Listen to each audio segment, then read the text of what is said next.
All right, welcome to my late night movie review, extended review. So once again, my quick take is you should see this in the theater. Here is why. If you have a big screen TV, a large TV that does 4K, Ultra HD, then waiting to see this at home, I think you could do that. And I think it'll be just as enjoyable and it'll be worth waiting for it. If you don't have that set up, then I think it's worth coming to the theater to watch it because they do such a fantastic job with the computer graphics.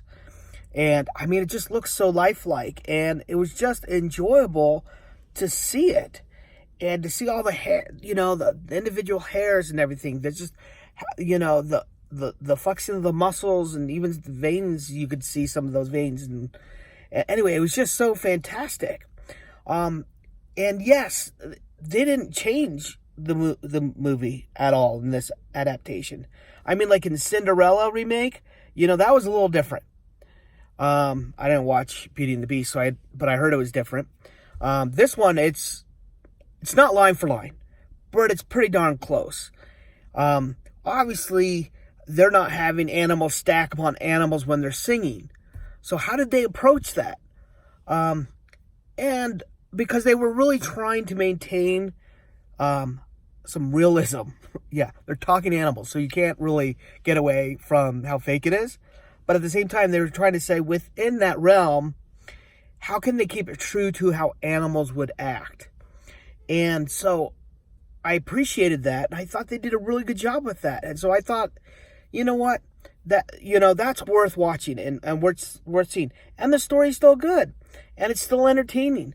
And, Timon and Pumbaa, they, obviously they had some lines in there that were carried over from the movie, but there's still a lot of ad-libbing, I guess you could say, in it.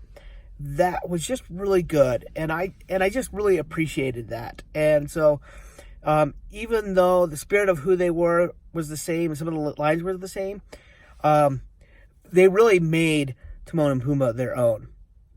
Also, they embellished some things and they took away from some things. So when they sang "The Lion Sleeps Tonight," they did that a little differently. I liked it better. I'm not gonna lie to you.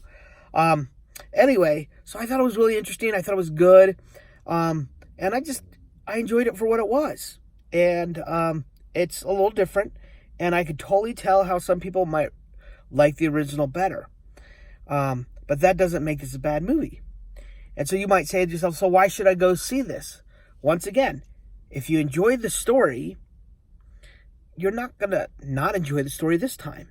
But you get to see it in a different light, in a different way, performed in a different way, right?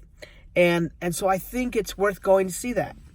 I mean, if you have a favorite Broadway play that you go see and it has a different cast, do you not go see it that time because it has a different cast? Not if you love the story. And so I think if you take that approach, I think it's worth seeing. Anyway, so I say go see it in the theater for that reason, with a few caveats. Anyway, that's my take on The Lion King, and I'll catch you next time at the theater.